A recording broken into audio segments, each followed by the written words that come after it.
Hello, party people. I am here for a very important event, a birthday party. You may notice that I have a birthday crown on my head. Can you see it? Can you see it? And over here are some friends with a birthday cake and a birthday song. I also have some special guests coming to the party. They should be here in about maybe 1 or 2 minutes. I just thought I would start recording a little bit early and tell you what we're doing. So, it's not anybody's actual birthday today, that I know of, but we're going to sing to everybody. Now, some kids already had their birthday when we were still in school. Those are birthdays that happened in the fall and in the winter, and some early birthdays in the spring were celebrated in the classroom too. But there's lots of kids who have birthdays in the summertime when school isn't in session or that are happening later on this spring. And I was thinking we should just sing to everybody. What do you say? You think we should do it? Okay, I'm ready to press. Oh, wait, what's that sound? Oh, somebody must be here. Let me go to the door.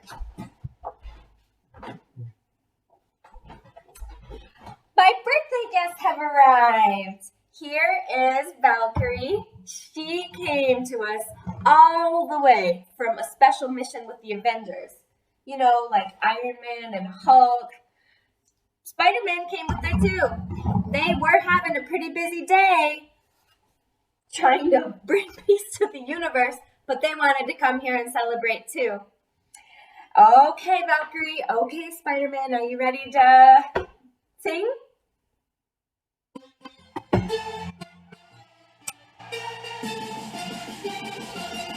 Happy birthday to you. Happy birthday to you. Happy birthday, happy birthday, happy birthday to you. Happy birthday to you. Happy birthday to you. Happy birthday, happy birthday, happy birthday to you. Happy birthday to you. Let's do another poem that will help us figure out how high we should count. Okay, Valkyrie. Okay, Spider-Man. The birthday card right here says, Happy birthday, my friends shout. Time to blow your candles out. Count the candles on the cake. 1, 2, 3, 4, 5. That's great. Do you see them? Do you see the 5 candles? What can I use? I'll use, my wand to help me point. 1, 2, 3, 4, 5 candles. Now, some kids in our class just turned 5. Those are the kids who have birthdays in the springtime. Let's say their names. If I can get this to stick up.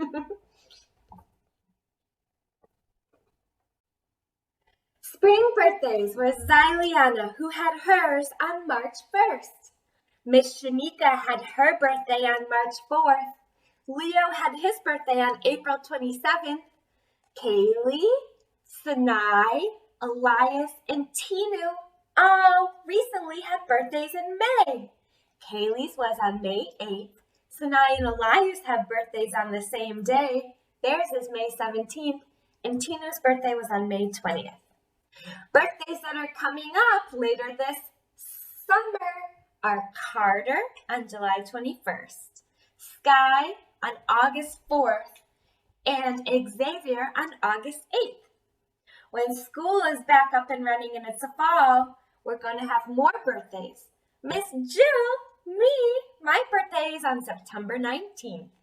Nico's is on September 28th. Lamari's is on October 11th, and Miss H has her birthday the same month as Lamari on October 18th. Last in the year, we have the winter birthdays. Joe Reese is on December 11th. Nevaeh is on December 19th, and Lily is December 30th. couple months later is John. John's birthday is on February 15th. I wonder who has the most birthdays. Let's count how many people have spring birthdays. Zyliana, Miss Shanika, Leo, Kaylee, Sanai, Elias, and Tinu. 7 birthdays are in spring. Let's write a 7. Excuse me, Valkyrie. 7 spring birthdays.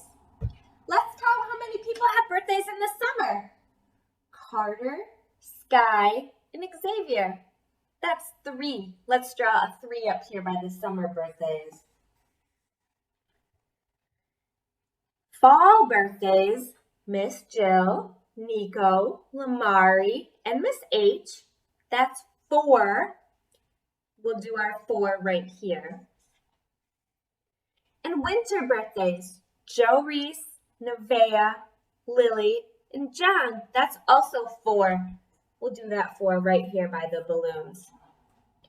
So which number is the highest?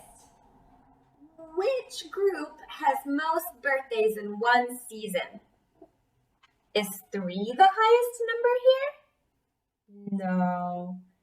There are 2 with 4. Is 4 the highest number here? No. 7. That's the highest number. That means that there are most birthdays in our class happening in the springtime. And there are the fewest happening in the summer with 3 birthdays.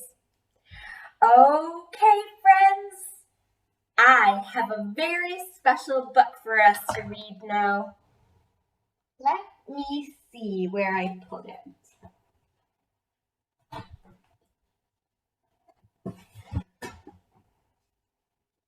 It is called The Day You Begin.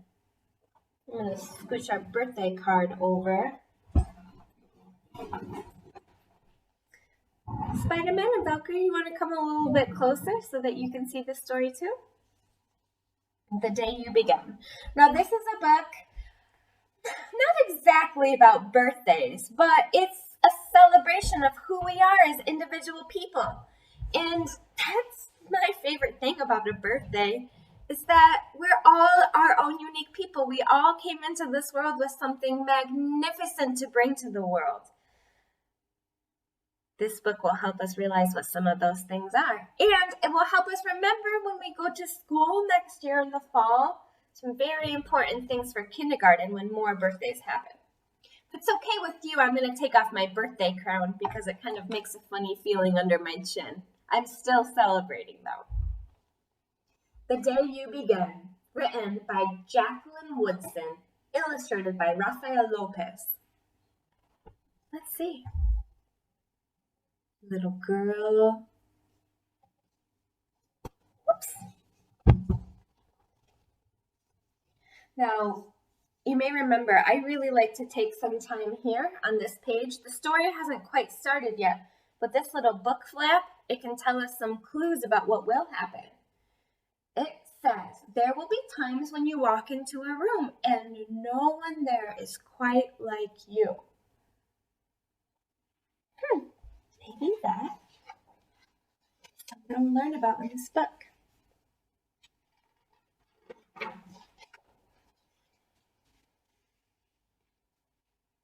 This is that dedication page like I explained in another video.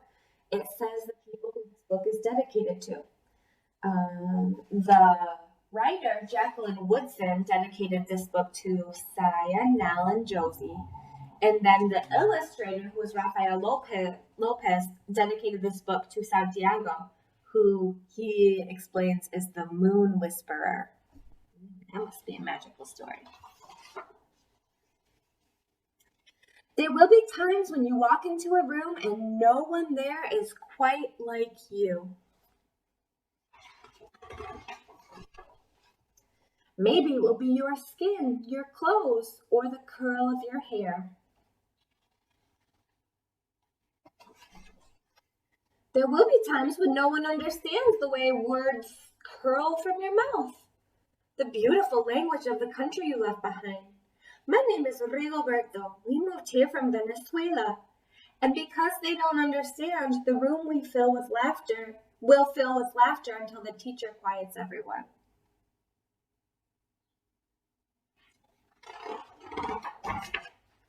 Rigoberto from Venezuela, your teacher says, so soft and beautifully that your name and homeland sound like flowers blooming, the first bright notes of a song.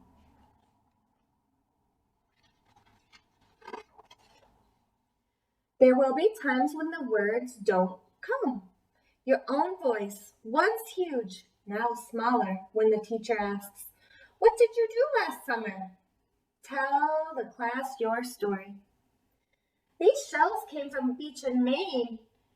The boy named Jonathan holds out a jar filled with tiny shells so fragile, they look like they'll turn to dust in your own untraveled hands. My whole family went to India, to Spain. Each souvenir a small triumph of a journey. Their travels going on and on. Did you ever feel like that before?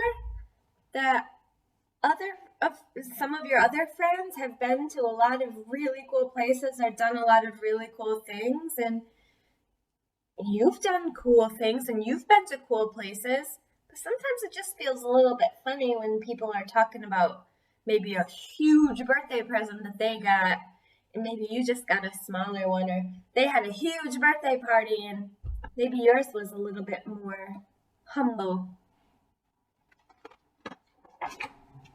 As you stand in front of that room, you can only remember how the heat waved as it lifted off the curb, and your days spent at home caring for your little sister, who made you laugh out loud and hugged you hard at nap time. You can only remember the books you kept on reading long after she had fallen to sleep. And in that room, where no one else is quite like you, you'll look down at your own empty hands and wonder, what good is this? When other students were flying and sailing and going somewhere. That's how I've been feeling lately. A lot of people are going places, and here I am, me and my books and my empty hands. There will be times when the lunch your mother packed for you is too strange or too unfamiliar for others to love as you do.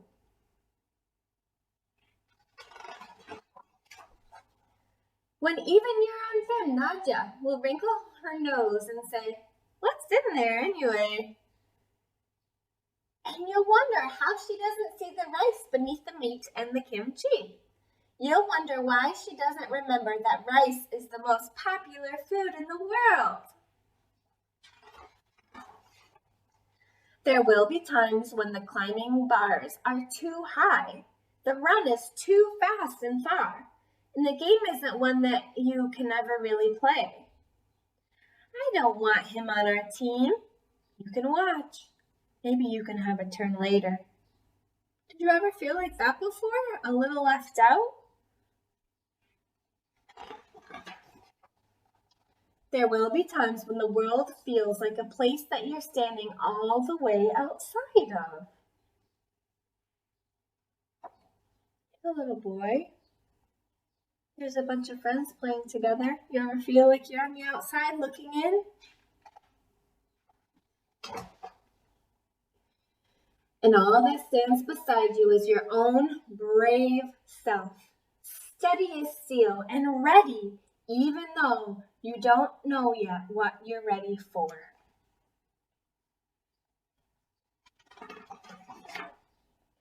There will be times when you walk into a room and no one there is quite like you until the day you begin to share your stories.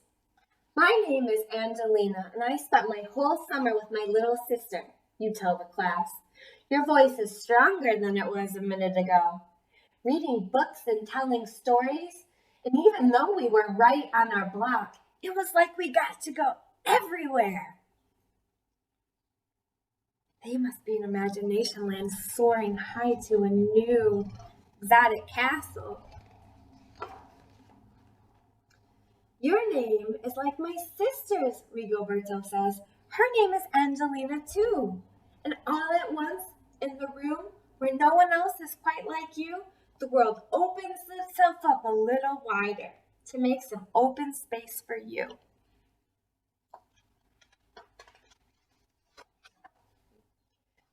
the day you begin.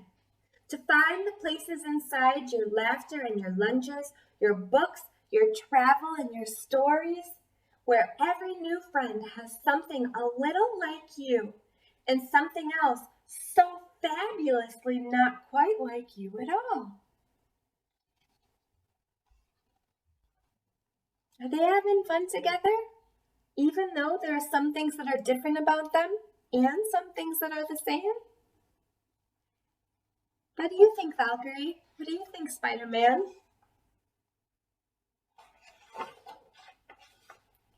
Here we go, finishing the book. And then it talks about the author and the illustrator here. Let's go to the back again. So in this book, I learned some new things. I learned it's okay that even if I walk into a room and there's nobody there that looks quite like me, it's still okay to celebrate who I am. And when you walk into a room, and if there's maybe not anybody that's quite like you, it's okay to celebrate who you are too. Each day we can pretend to have a party for who we all are. Things that are different about us, things that are the same about us, the color of our skin, the kind of hair that we have, how we like to wear our hair, how we like to celebrate our birthdays, what we like to do in the summer, what we like to eat for food. That's all stuff in the world that makes us wonderfully unique. I hope that you always feel so proud and so brave when you walk into a new place. And I hope that you know that there are people in the world who love you just for who you are and that you don't have to be different at all to feel loved. Your teachers feel that way about you. Me and Miss H and Miss Shanika, Miss D and Miss Stacy, all of us just love you to pieces for exactly who you are. And do we ever wish that you were different? Never. We never want you to change. We want you to be happy and healthy and have fun wherever you go. Okay, kids, that was a big, heartfelt message from me to you. I think that we should have a pretend slice of cake, don't you? All right, let me walk and get the pretend cake.